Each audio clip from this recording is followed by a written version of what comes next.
go over the journal for the rubric, which has to do with how we learn. Now, this was done by Cope and Clancy from the New London group, and they actually termed this ways of knowing. First way that we know things or that we learn things is by experience. So we can experience what we already know, or we can experience something new. So sometimes if you're thinking about your college program, you might be thinking about your placements, right? So if you've gone through and you've done all the work in class about theories, then you go on to your placement and now you're experiencing what you've already known. So you have that confidence.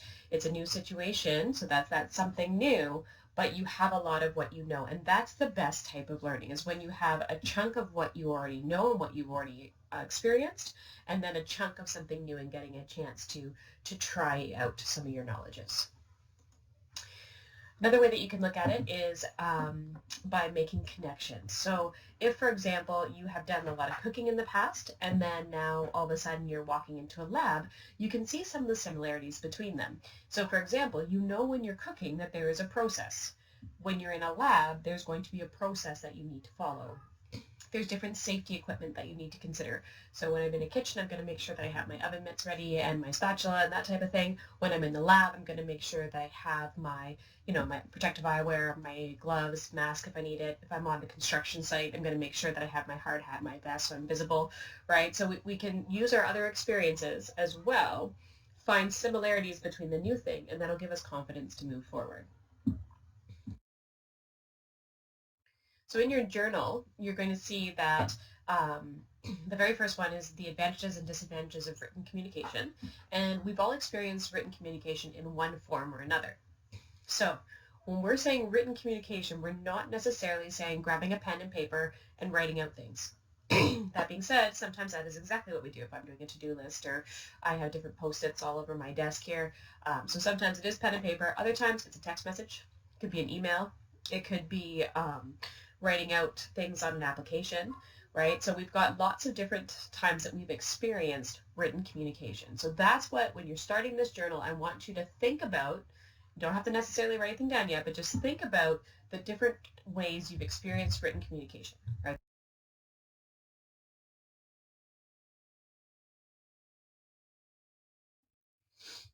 When we analyze things, that's when we're actually starting to ask different questions. So how does this work in the world? So if we're looking at written communication, we can say, okay, well, this is when we're starting to ask those questions, right? So I've experienced it through text messaging. Well, how does this work? Well, I'm going to have my phone and I'm going to be able to, type to my friend. They're going to receive it pretty much instantaneously. They might not necessarily get it right away, though, so there could be that lag in communication.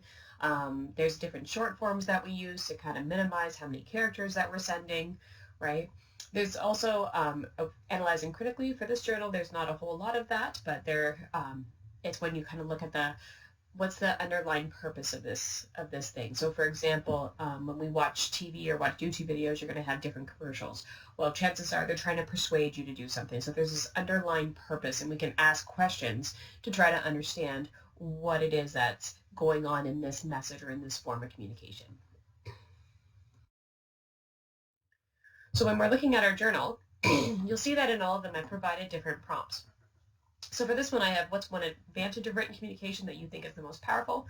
Why do you think so? And what is one of the biggest disadvantages of written communication, and why do you think so? So the analyzation part is really asking questions. It's all about asking different questions. So I've given you a few to start you off, but if you want to move into the exceeding of expectations, you want to make sure that you start to ask more questions on your own. For this journal, it does not have to be in full paragraph form. Point form is okay. So if you wanted to say, advantages of communication and say this one, like list them out, say this is the most powerful, and then brainstorm and try to come up with reasons why. I'm looking for the connections. I'm not looking for your grammar and your spelling and sentence structure. This is all about different ways of learning and having a safe space to try it.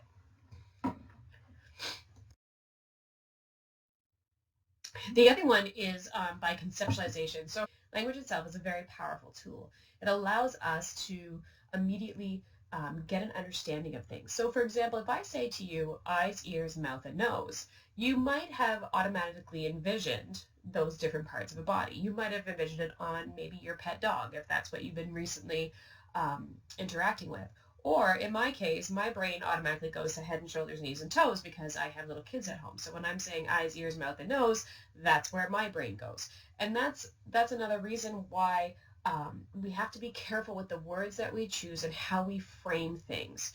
So if I have my past experiences, you have your past experiences. So immediately with just names alone, you might look at something differently than I do. So that's why, especially in language or in our communication courses, you're going to see that we're going to take these different terms and we're going to have them in a way that is very systematic. So that's why we have these theories of how we're going to present information. So for example, we've got the essay. And why do we have the essay laid out like this? It's a roadmap to help one person understand the message from another person. And if we don't have that roadmap, there's a very good chance that there's going to be a misunderstanding. So in this lesson that you had, there was a few different things that we looked at. So we had a bunch of different terms, some through the video when we talked about the different barriers, so information overload and how we have miscommunication. We talked about different mediums. So in this case, you'd be looking at one medium would be using text messaging, another medium would be through emails.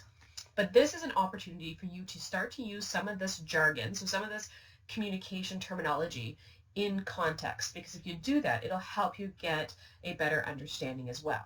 So you're going to use some of the concepts and terms that were found in the lesson, you're going to use in your journal. The only real theory that we had was the communication process. So that's when you have that the sender has some sort of purpose. It's going to encode their message. It's going to send their message over a medium. It's going to be received by the person either immediately, so if it's synchronous communication, or there'll be a delay, so that'd be asynchronous communication, and then they have to decode it. So that's the whole process. That's the only real theory that we talked about in this lesson. So you've got lots of different terms that you could use. You don't have to use all of them, but there's only the one process that you can really look at.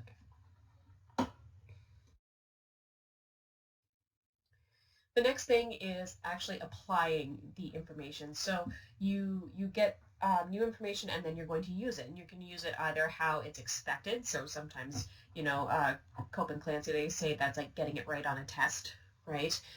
Or you can use it appropriately when you're at a job site. You've got this process that you're going to follow. You're going to go and you're going to apply it and make sure that you're doing it correctly. Or you can do it creatively. So you can take the information and the knowledge that you know and just add a little twist to it. Now that can be a little bit risky, right? But at the same time, you might end up getting a better result. So when you're applying things in this journal, you're going to want to consider different situations where this new knowledge that you have of the language and the writing process and, the communication process and how you can actually use that. So for example, if you know that one barrier between communication could be the connotation of the words, so the words that you've chosen, you might be more likely to stop and really think about it before you send a message. Is this the right word that I want to use, or is there something else that I should be using? I hope that makes sense. If it doesn't, as always, please reach out. You can find me on Teams.